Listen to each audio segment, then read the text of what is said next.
जी कौन? फराद करावे। जी बोल रहा हूँ।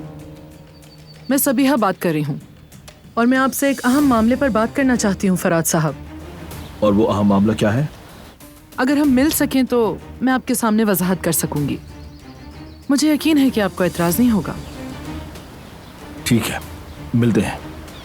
बहुत अच्छे, मैं आपको लोकेशन भेज देती हूँ। हम अब से 2 घंटे बाद मिलते हैं। खुदा हाफिज।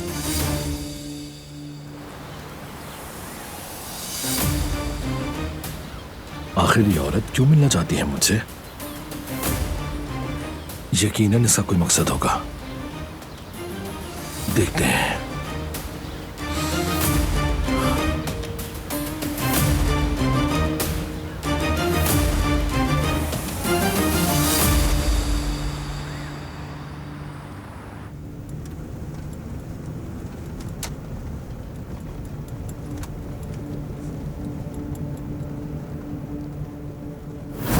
तो मतलब कि तुम गुलशा को नहीं जानते हो?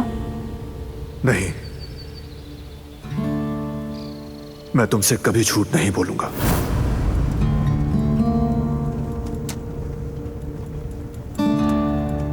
अगर ये गुलशा को जानता हुआ तो, अगर मुझसे कुछ छुपा रहा हुआ तो, या अल्लाह, क्या वो आदमी बारान ही है जिसका जिक्र माया ने किया?